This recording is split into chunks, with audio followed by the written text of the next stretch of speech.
I'm Janelle Selleck, Executive Director of the American Canyon Community and Parks Foundation. We're a 501c3 nonprofit organization deeply rooted and committed to this community. Tonight we're really excited to have our architect and our engineering teams here to be able to present the Napa River Ecology Center project. Before we get started, I want to say thanks to a few folks. First of all to Michelle and Naveen, our architect team here, who you'll hear more from, they're with Rim Architects. We have several board members in the audience. Board members, raise your hand real quick. If you have questions about the project, feel free to find them. Many of them know they're committed to the project as well. They have a lot of knowledge about it. I want to thank the City of American Canyon, in particular, City Manager Jason Hawley, who's here, has been by our side for the development of this project so far. If any city-related questions come to mind, feel free to reach out. And we also have several council members here as well, as well as Frank Cooper, Community Development Director, so lots of knowledgeable folks here. This project was envisioned about 18 months ago during COVID, when we realized how important environmental education, outdoor nature-based programming is to our community and the broader Napa Valley. Without facilities to do that, we were limited in the amount that we could offer. And so very quickly we reached out to the city, or maybe rather they reached out to us, and to discuss whether there was an opportunity to develop an environmental education center in American Canyon. Conveniently, there was one proposed in the Clark Ranch Master Plan. And so through ongoing discussions and agreements, we discovered that really the courtyard site might be an ideal location to redevelop into an environmental education center. So fast forward about 18 months or so, we've spent time really developing the project, researching it, doing technical studies on the site, working very closely with the City of American Canyon for negotiations on the project to determine what a lease might look like. And here we are tonight to present this to you. So I'm here really excited to be able to share what our team has come up with. We're eager for your feedback and really looking forward to getting this open to the community one day soon. So with that, I'm going to turn it over to Rafi, our board president, and then we'll hear from our engineering team, our architect team. Thanks, Janelle. So yeah, we're very excited for this center. As an ecology center, we can't think of a better way to develop one than reusing an existing facility and just trying to improve it, improve the look, make it functional and useful for the community, and celebrate the wetlands and give us a home so that ACCPF does not have to constantly be mobile, driving around from place to place, but we can have people come and learn in our facilities. Also, it will give us a home base for office space and offices for partner organizations, which can give a bigger presence for a lot of these other organizations in American Canyon. So the reason we're here tonight is we have spent a lot of time internally working on what it might look like. Again, we're working with an existing building, so we kind of had that as one of our main points, was to use the existing building. But what does it look like? How does the outdoor space work? How does it flow? What sort of needs do we have? And we put together a plan with the help of a really professional architectural team. We want to present that for your thoughts. This is a meeting that we're hosting. It's not a city meeting. There's no decisions being made tonight. It's just an opportunity for us to share what we have so far, solicit any input and feedback from the community, and we will then proceed to refine the plans and finalize lease negotiations with the city, and then go through the city permitting process. So with that, I'm going to turn it over to Michelle and Naveen from Rim Architects, and they can walk you through the plan so far. Thank you, and good evening. I'm Michelle Jones with Rim Architects, and just a very brief description of RIM. RIM stands for Results with Imagination. So we're really focused on delivering solutions and working with the team here so far. We hope that we've developed some creative ideas on how we could do some adaptive reuse for a fairly industrial site, and appreciate the wetlands and the integration of a natural environment into something that right now is fairly industrial. So we do hope that we're going to receive some positive and constructive feedback from you all, and open to ideas that you all might have relative to what we're going to present tonight. Do I just press the arrow? There we go. So the project team is not solely RIM. but we have a team of engineers and landscape architects.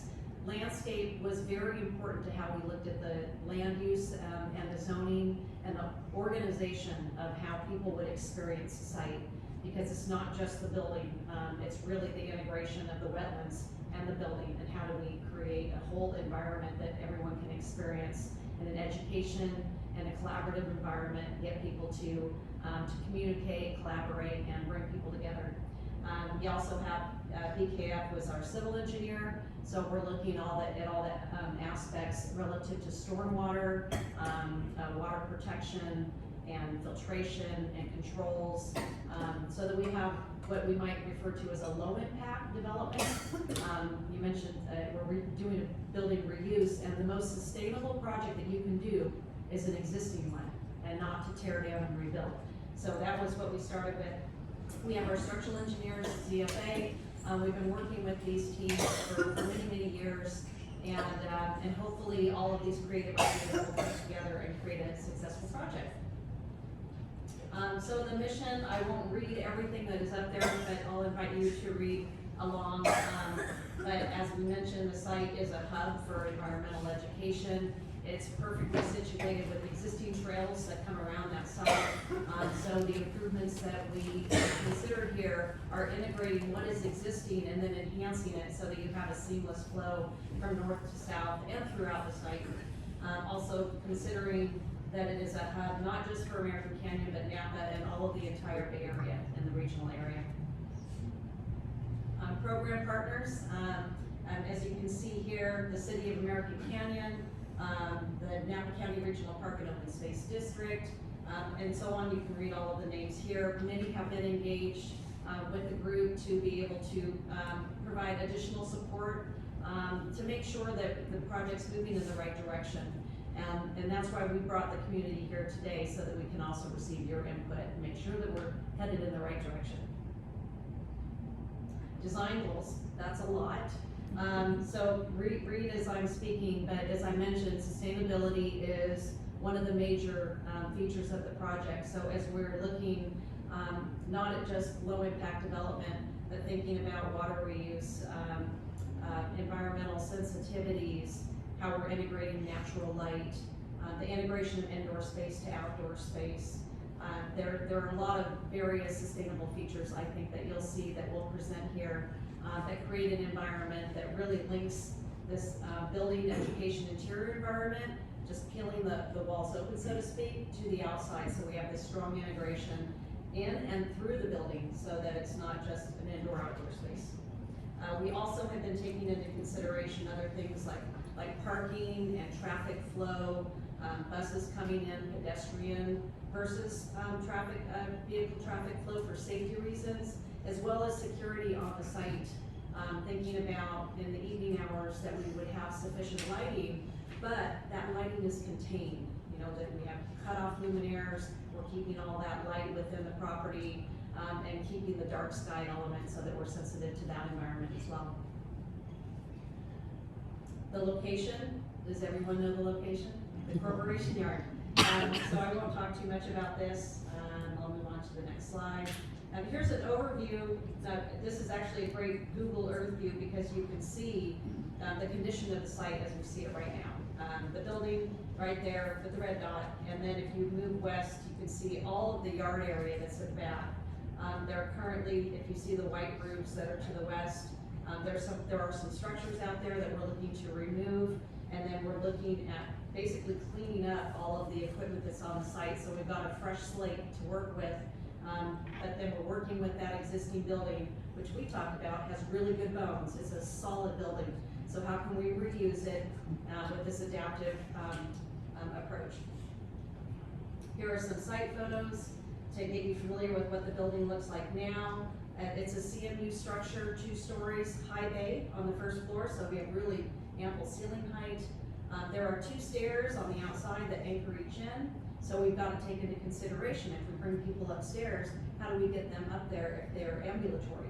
So we looked at the occupancy groups, the number of people we can fit in the building, the use of the upstairs, and then also we're looking at taking what is an existing pump room that's just to the west of the building and how can we create an observation deck that would sit on top of that building. So if you go upstairs, you have the ability to enjoy that view at an elevated height. And the view out to the west is just spectacular, especially when you get up off the ground. Here's a site view. So just to recall, this is how the site looks now. Same view, now with the concept. So what we're looking to do is come in at the existing point of entry, which you see down at the lower corner of the screen, and then bring people in there and have the parking areas just as you enter. So the cars are parked and then you're on foot. Then we would utilize the existing corner of that building as a main entrance so that we have this focal point of arrival into the building.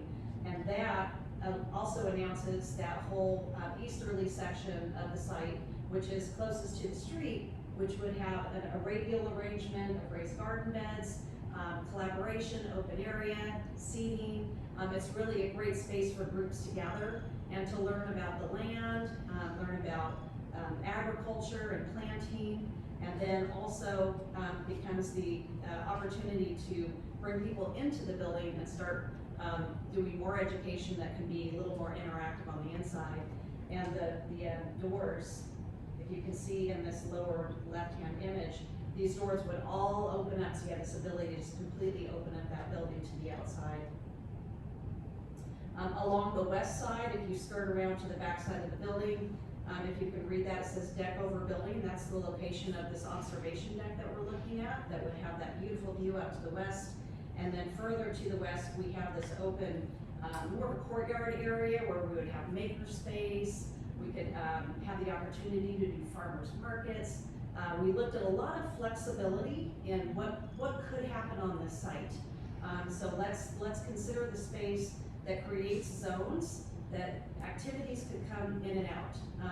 And then once we get to the westernmost portion, you can see that the intent is to just really preserve and honor the existing wetlands area and create an opportunity for people to meander and through that area get up onto a knoll and then be able to see the wetlands area as well. So there's all these various opportunities to appreciate the view of the wetlands and to integrate with it. You'll also see over at the south edge, there's overflow parking. So we've planned that there could be overflow parking beyond the primary 30 parking spaces that are just adjacent to the building. So overall, there are approximately about 80 parking stalls that we're planning on site. Green elements, as I had mentioned, low impact development means that we're light on the land and we're really trying to preserve what was there and bringing it back to that natural environment.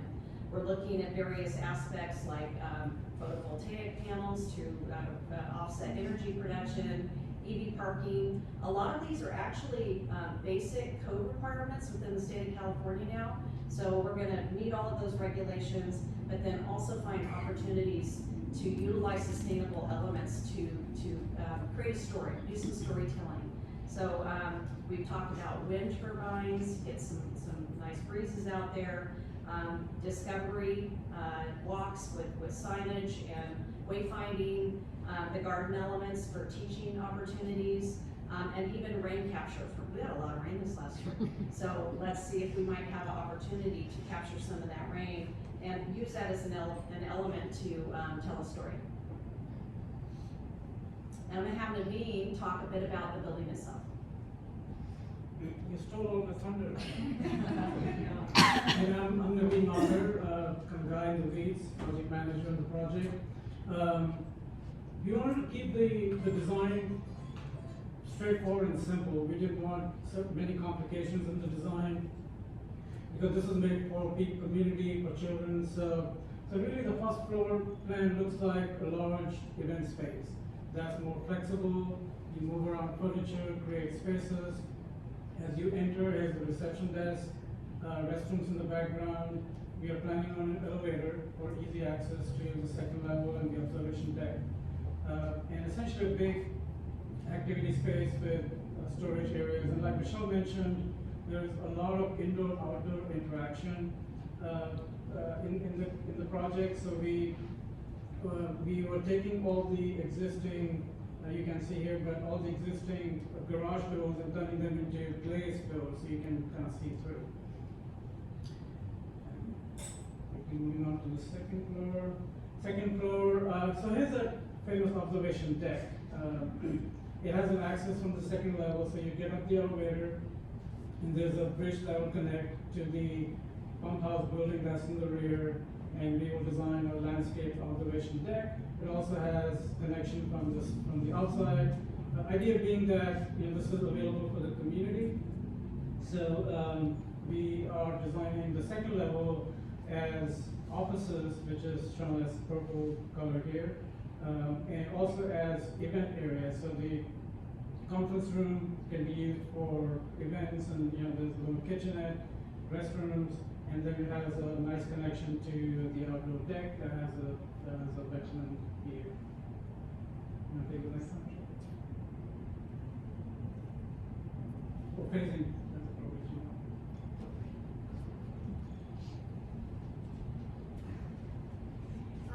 So one of the things we realized quickly as we worked with RIM was the cost of developing the project is in the realm of about $5 to $7 million based on pre-construction estimates. So one of our goals is to get this project up and going as quickly as we can. And so we worked with RIM and the city to develop a phasing plan.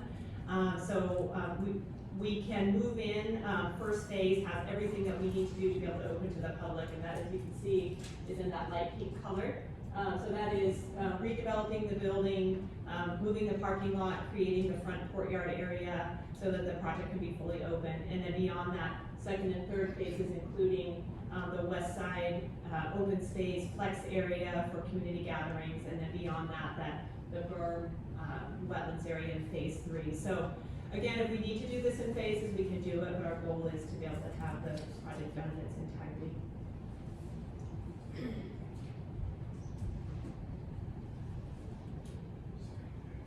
So here is an artistic expression of how we see and envision rebranding and refreshing this building.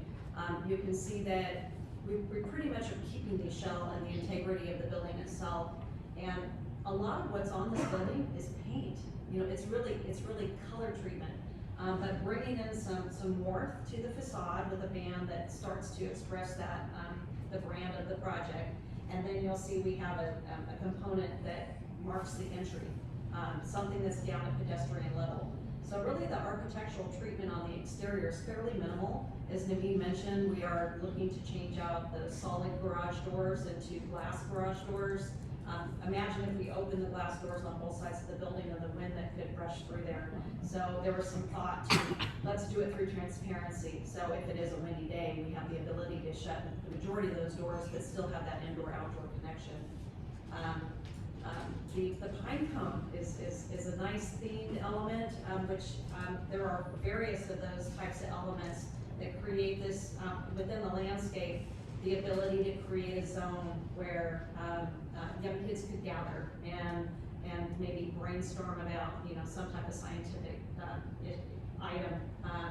And then you'll see that the raised gardens have that radial pattern around this open courtyard with a lot of various types of seating. So the idea is to create zones where you could have smaller groups gather, but then also you have this large courtyard where you could have a larger school group get together. This is a bird's eye view towards the entrance. As I mentioned, we're trying to demarc the entrance, so it's, once you arrive there, you know that you've met the entrance. And then with the existing stairs, you'll see the grass walls that we have for a little bit of biophilia to create a little bit of warmth and greenery along an existing corner that's pretty much metal. So create a little bit more of an organic feel as you would circulate to the upstairs. So here's a view now down at pedestrian level, and off to the side of the entrance there, you'll see that barrel. That's our storytelling element, our ability to take some of that rainwater and actually filter it and bring it down and be able to tell a story about how that works. Another view with the doors open. There is also a glass garage door that's on the opposite side of the facade. So we do again have that ability to let the space go from east to west with a straight flow through. Moving in a little bit closer, so as you walk into the building, Naveen mentioned the reception desk there, and we have this wall there that you see has a little bit of a reflection to it, the white wall. We talked a bit about, you know, the ability to create a wall where you could honor those that were donors for the project and feature their names. So there are various abilities to be able to tell stories throughout the space. Off to the right, flexible furniture, so you could have a small classroom, multiple groups, or you could have a larger environment for teaching and learning. A view at the reception desk, and then looking beyond over to the teaching area and the open area. Ceiling fans, just to create some nice, easy airflow on the interior, really depending on the natural light to feed the space. And then we would have, of course, unnatural, artificial light, you know, as needed by code. And that is an overview of the site and the building, our concepts. And so now we're open to hearing any comment or questions. Yes?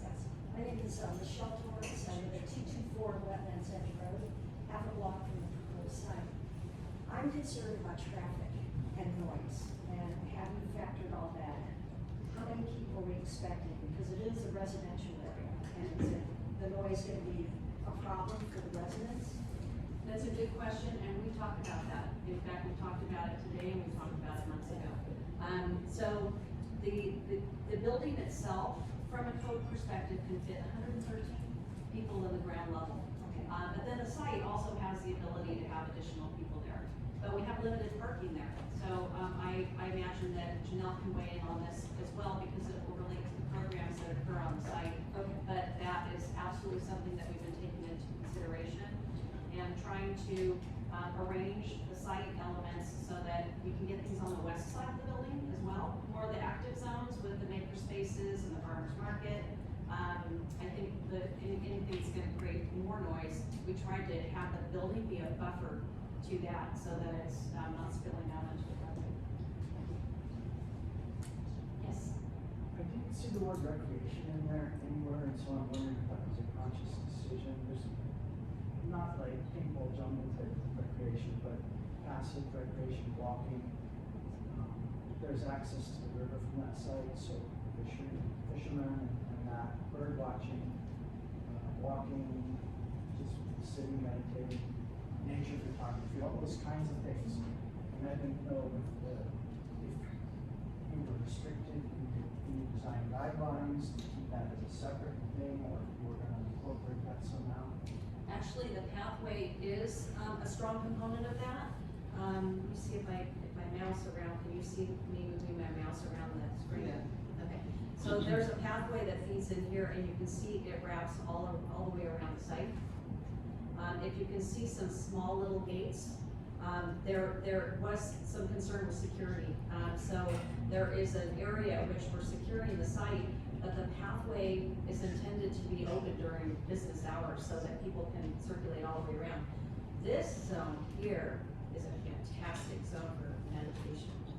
There's a knoll that's right here that you could meander up these pathways and have a little bit more of what I would call like passive recreation, something that's more quiet. And then down at the southern port here, there is some plans for the ability to embark on, is it embark or disembark? Your kayaks, but put your kayaks in the water. And that would be in the overflow parking area.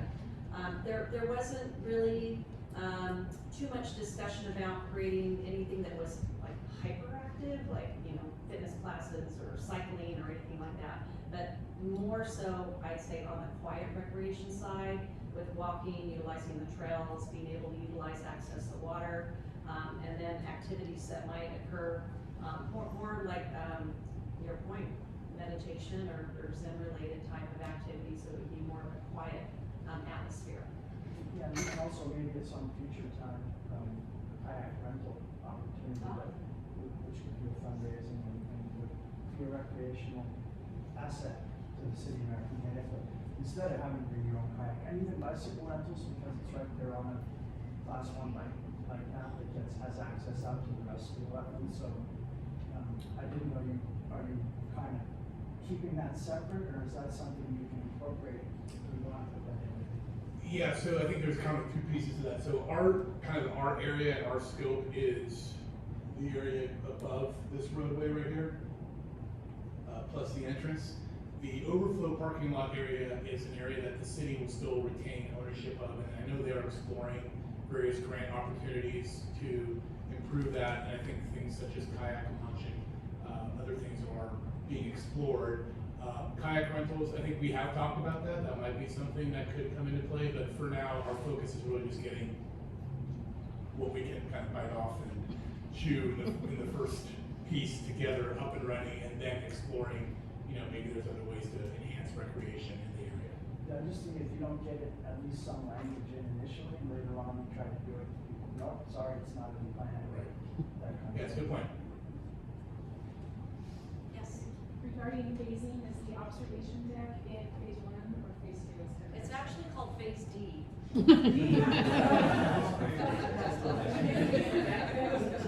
And the reason is that we don't know where it fits, is it's 1 to 2 to 3 in between there.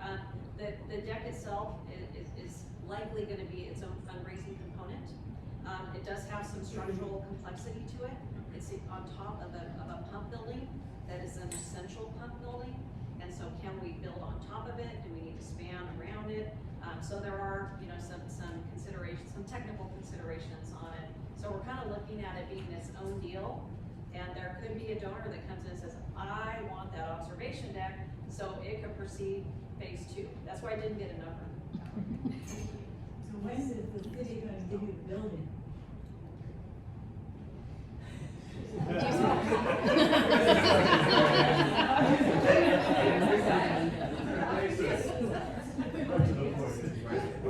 Hi everyone, Jason Holloway, City Manager here. Thank you for your question, Fran. We're in the process of moving out of that facility. Our corporation or our maintenance operations is what's there now. Should have said, when are you moving out? This summer, we're rehabilitating the old Napa Junction Elementary School. A portion of that will be public facing, sort of community center, summer camps. Plug for our summer camp program starting June 20th. Canyon Kids is happening there, so go to our website if you haven't already got your kids signed up. So that front half of the old school will be summer camp-ish, park and recreation. The back half, the western half, is going to be where the new corporation yard is, at least temporarily. So the materials, the equipment, and the personnel that are currently at this location are envisioned to go over there. It's going to take place through the balance of this calendar year. I have another question. Many years ago, the airport bought those ponds. Are those ponds still there? The ponds up by the airport. No, there was ponds that, on that wetlands edge many years ago. And the city of Oakland Airport needed to, I don't know if you knew this history, they needed to, increase their runways, and so they bought those ponds, and they didn't realize it was ponds for our water district. I don't know whatever happened. Yeah, I'm not exactly sure about all the history of it now. That's the land of I'll put our chief historians.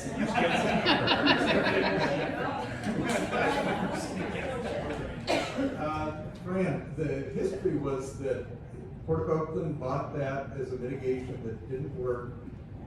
The city was fortunate to find some grants, so we acquired that land, 600 or 400, 600 acres.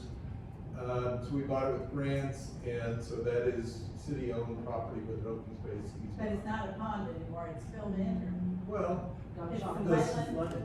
there is the overflow pond that's still there, Okay. and it was there beforehand. We bought all the land around it, so I that's, was wondering if it was, what happened. well, that's the history of the Port of Oakland. Thank you, Marty.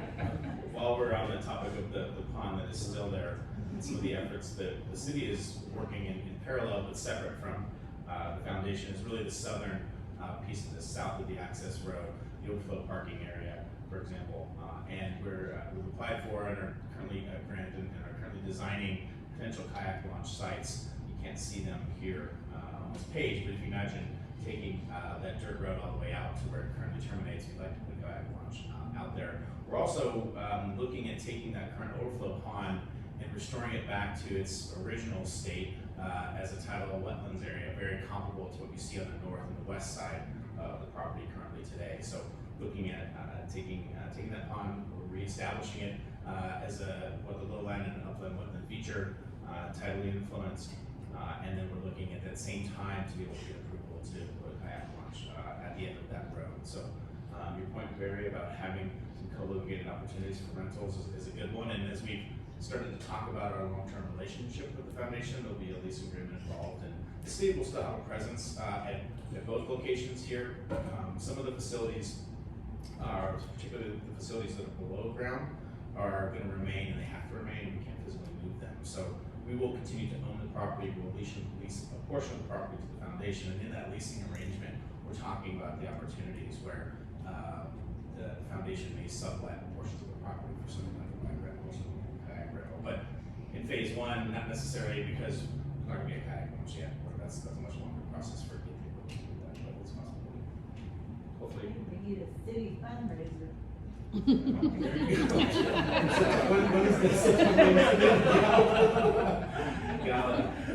So the Parks Foundation does an annual fundraiser. It's kind of I'll hand it back over. Is there any more city-specific questions? Hugh, yes. I look at the pen, I know I'm late. The recycled water, I don't see anything about having recycled water on site. Is that still part of the proposed? I know that was a consideration. We're looking, yes. Maybe not in the same spot. Not in the same spot, close by. But outside of the gate, of the gated area where the ecology center will be, in similar location, but not the exact spot. Okay. Sure. One quick city question, then I'll have one for the back.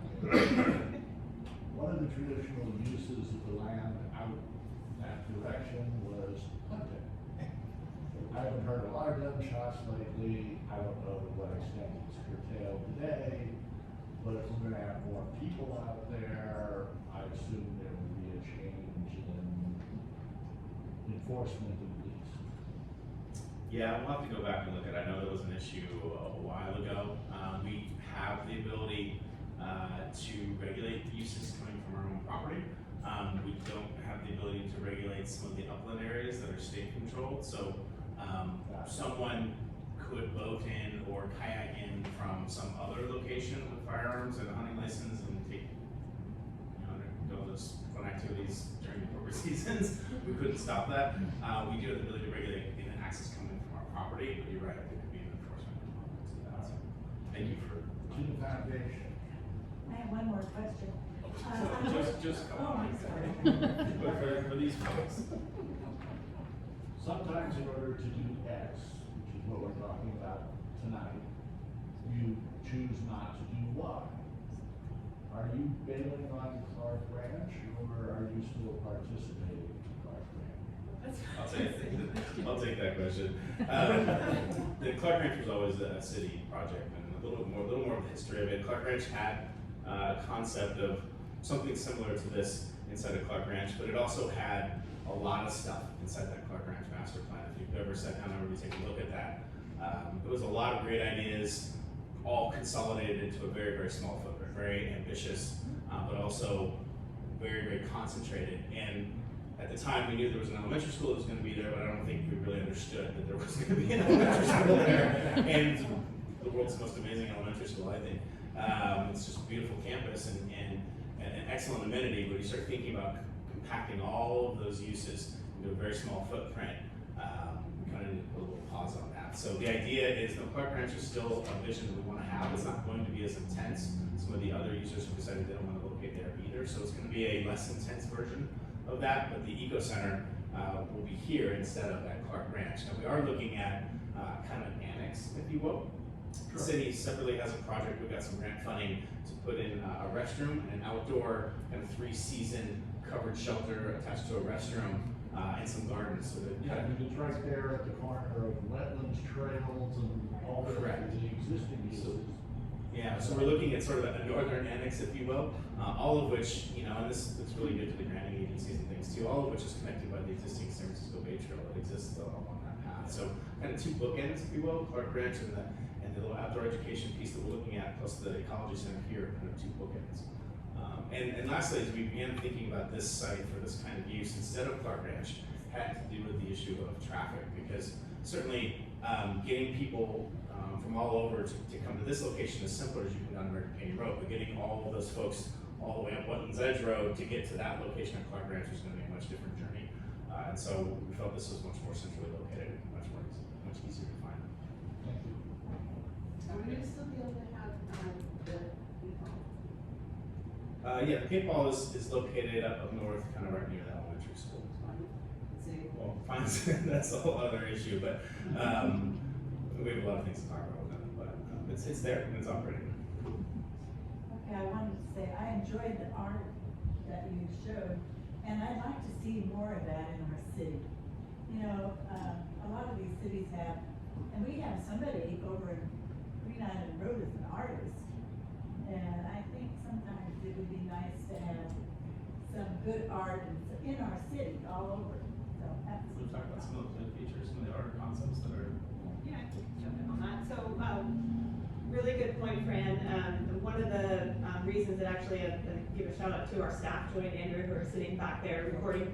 As we started imagining this project and doing some community surveying and really taking the scope of the needs of the community, we realized that art is wanted and needed. And so we actually incorporated into the plan the makerspace, which is really a cute name for what we're calling an environmental artist workshop.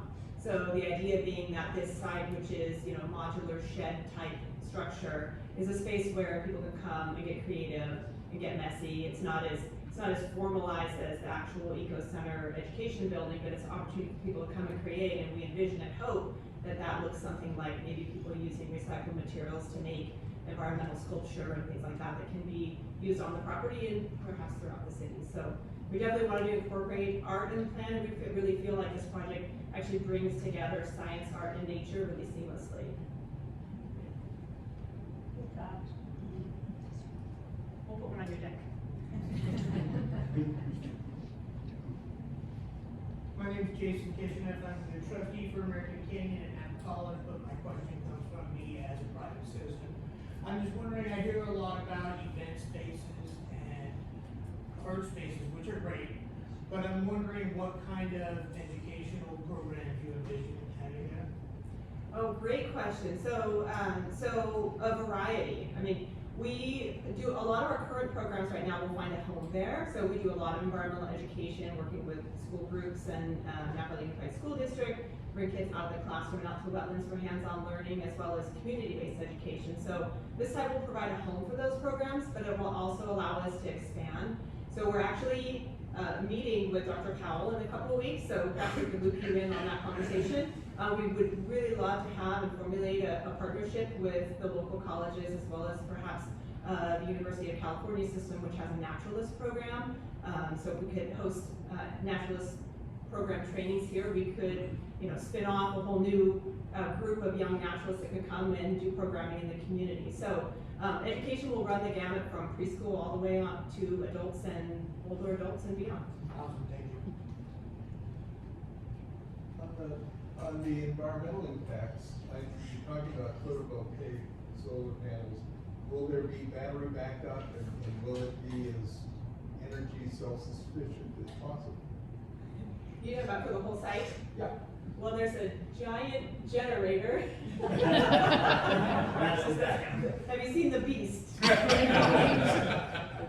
It's a good question, Margaret. And actually, I'm not going to not answer you, but what I want to say is kind of identify where we are in the process right now. So we're working on essentially an agreement with the foundation on how the property is going to be leased, and that'll come to council later this summer.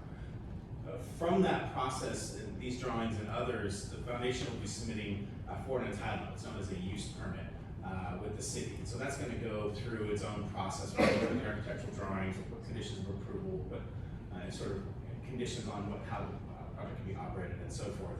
And a lot of those details, the design specifics of how many solar panels, panels and battery back, all those sort of, not a lot different than any other development project, just so happens we happen to be the property owner in this case. And so that whole process is yet to really unfold. What was mentioned earlier is some of the uniqueness of the site. The subterranean facilities in particular are critical infrastructure. We've gone through an effort through all of our critical infrastructure to bring in emergency power generation because those pumps can't afford to turn off when the power turns off. So the largest generator in American Canyon, all 750 kilowatts of it, sits right behind this building, and the architects are going to do their best to kind of shroud and hide what is a very loud and very critical piece of infrastructure.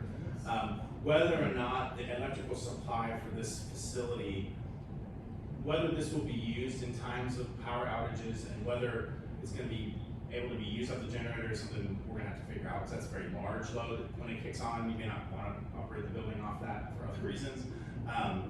Whether part of the sustainability component includes batteries and the property is totally self-sufficient, we still have to work through it, and I think there's a philanthropy element to this as well. So we got some details to work out. That's what the use permit process is going to kind of unfold.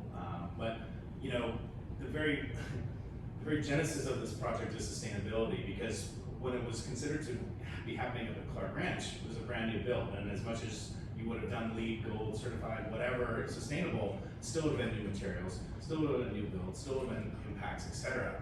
This property already exists, and there is a massive reduction in the footprint of this property, because it's, you know, as the experts mentioned, we're really just sort of gussing up the outside and making some architectural treatments on an existing really strong, really stable building, which repurposing something old and making it new is the most sustainable thing we can do in a lot of cases. So this project will start from a very high baseline anyway, just on its very purpose. From the screen or some of the green elements we You lost one. conceptualized. Did you want to jump at those?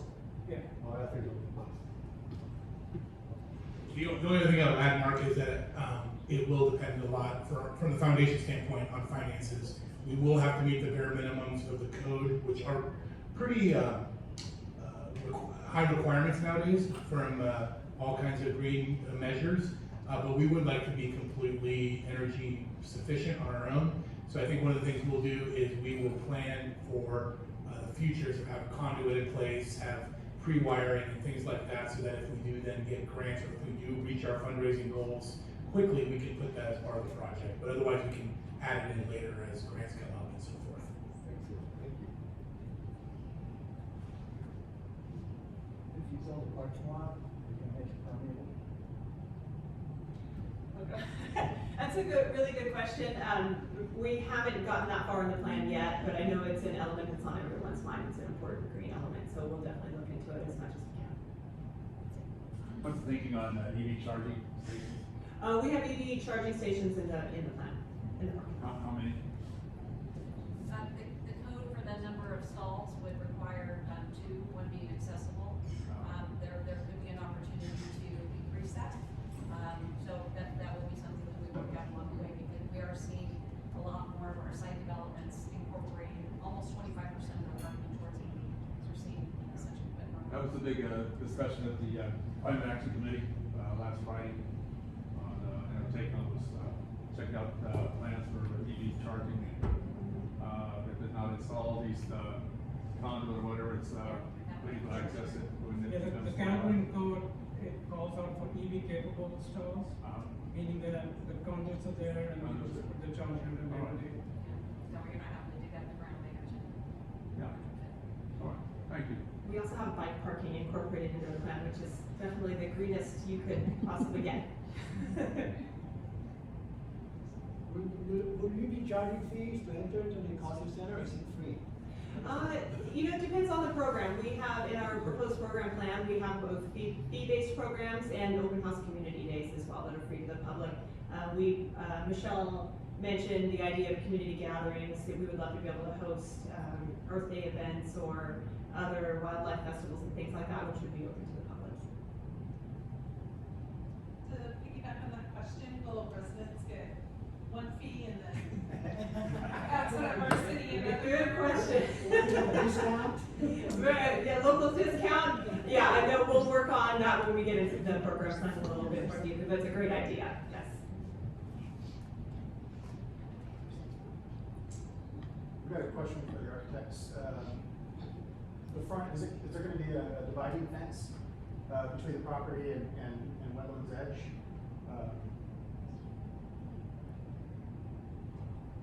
So, yeah, so currently, the fence is primarily, if you can see me mousing over, there's a gate here, the fence runs along the north edge, runs along the front, and then comes along the back, and comes all the way to this point. So there's not a fence around this wetlands edge, because we didn't wanna obstruct any views there. But we do need to secure the site, and so those are the limits. So basically, the southern edge here, running north, and then along here. I think he's saying Wetland Edge Road. Wetlands Edge Road. So we do have. We do have a fence. So the fence essentially The stays. short answer, yes. I think we talked about it being an open type of fence to Yeah. allow visibility in and out. So electric fence. Yes. With barbed wire. Sustainable generator. The generator. Yes. In terms of security, have you looked at the security from the river? Because there's been quite a number of, this courtyard was hit once before, and it looks like they came in from the river. Fishing Game has a facility out of the road, they got hit, there were a number, there's pirates. And so if you're looking at security, considering the history, it's really important to look at that aspect of it, whether it's cameras or fencing or whatever. But it's kind of an ongoing issue. That's good news. I'm sorry. Cameras are perfect. Yeah. I mean, if you're gonna have community things there and stuff, for the kids, areas always get hit. It's just ridiculous. Yeah, it's a struggle with the balance between security and yet obstructing, what is out there in nature, but that's what the feedback for 15 How close is that water to that edge? It looks like there's land there. right along here. Yeah. Yeah, it's kind of meandering in, I think it's tidal. Does it go with the tide? Yeah, it's tidal. Yeah. Yeah, and then you can see, oh, yeah, go to that, very okay. Yeah, so you can see it's kind of meandering in here. I have to come by boat. Yes, to get in there. Yeah. They went on the channels. Yeah, or kayak, yeah. On the top of the security, what kind of lighting are you guys gonna have for the parking lot, the building? There would probably be a combination of low poles with cutoff luminaires and then bollard lighting for pedestrian pathways. Oh, okay. So if any lighting got near an edge, we would have that cutoff luminaire that basically doesn't let the light bleed behind it, Gotcha. and then also throws all the light down. Okay. So we know dark sky is a very important aspect, Oh, yes, that's- plus limiting any light that spills off the property. Okay.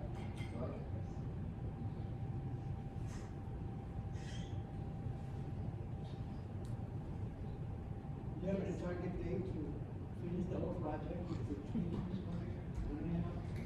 Well, it depends on funding, but, yeah, so, The rate check certainly.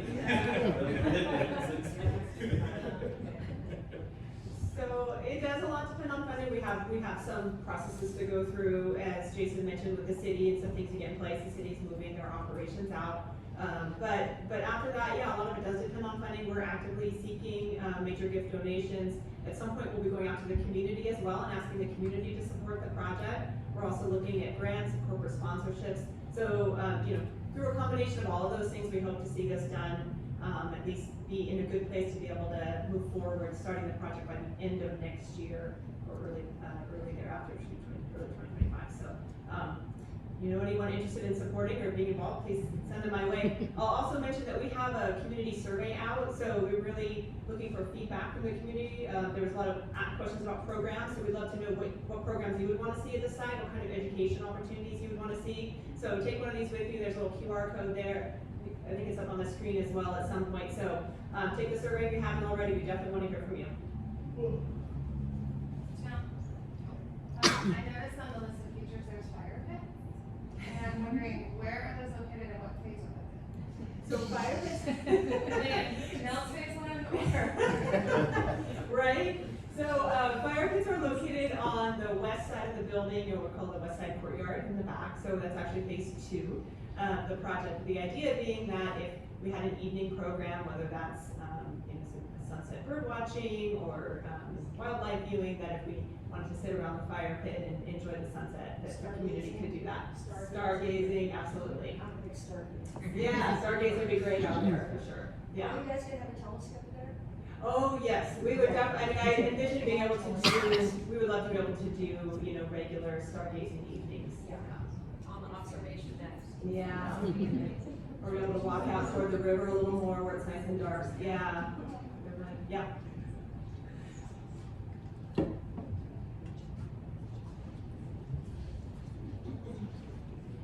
I just want to say thank you for everybody for coming, and again, we would appreciate any feedback, particularly on programming, whatever you think the community would like to see. Please fill out the survey. Thank you to the City of American Canyon for allowing us to use the facility and present this to you, and we look forward to providing more regular updates soon. And we should be submitting for permitting through the city probably in the next couple months, and then you'll see some public hearings coming up at that time to get the city to weigh in and provide a decision on it. So, thank you.